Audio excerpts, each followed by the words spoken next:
This is a video to help anybody who has to give patients bad news, such as, Mr. Roebuck, we're going to cut your tongue out, maybe terminal illness, maybe. So if you're giving bad news, I just want to explain the neurological process, how the brain works. So our brain basically has been developed over the last 200,000 years, which is how long we've been around as Homo sapiens. And inside our brain is our limbic system, which is our emotional brain. It's often referred to as the second oldest bit of the brain. The oldest bit of the brain is the stem, the back bit that sort of runs down your back. And the limbic system is our emotional brain, and the front bit is our feeling and thinking bit of our brain. In the limbic system is something that looks like that.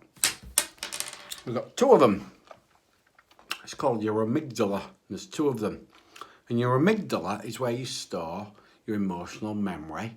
And most importantly, these things control that freeze, fight, flight instinct. So caveman, 20 years ago, 200,000 years ago, when he saw another caveman coming towards him with a club, these things determine that freeze, fight, flight. So it flooded his body with adrenaline, which is the front foot the front foot chemical, and it flooded him with cortisol, or prepared to flood him with cortisol, so that when he got hurt, it reduced the inflammation and repaired him more quickly.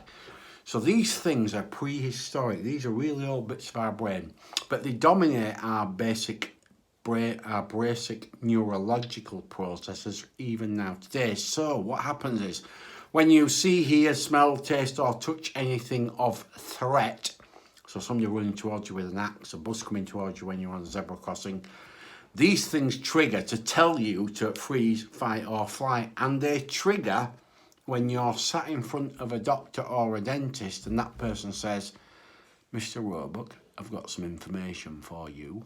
You've got cancer and you're going to have your tongue cut out. These things flood you with freeze, fight, I couldn't really hit my doctor, or flight, which is leave the room, which wouldn't have worked either. What's really important, and this is why I think people go for this bad news and sort of get it all garbled, is when these things activate your amygdala removes the blood and oxygen supply to the thinking part of your brain. It stops your thinking, which is why you often say when you're stressed or when something goes wrong, I couldn't think straight. You couldn't think straight because these two things have robbed you deliberately of the thinking process. If there's a bus coming towards you, your brain doesn't want you to think. It wants you to freeze, flight, or get out of dodge.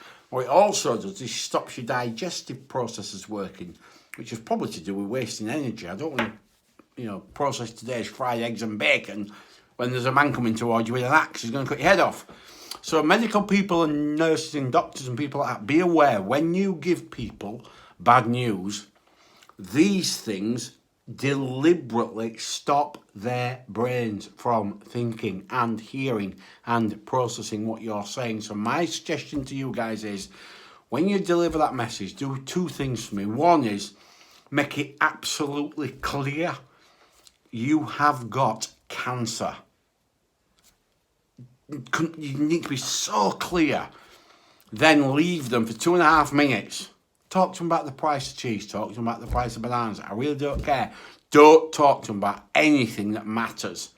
Give them 2.5 minutes, which is quite a long time, to let these things relax and settle down and come back to their normal regulated thought process. So if not, that's where they don't think straight. You've always said that, I didn't think straight. That's because these things stop you thinking straight. These three things put you on that freeze, fight, flight. There you go. I hope that helped. Just a bit of information. Have a lovely day. Take care. Look after you and yours. And I'll definitely be looking after me and mine. Goodbye.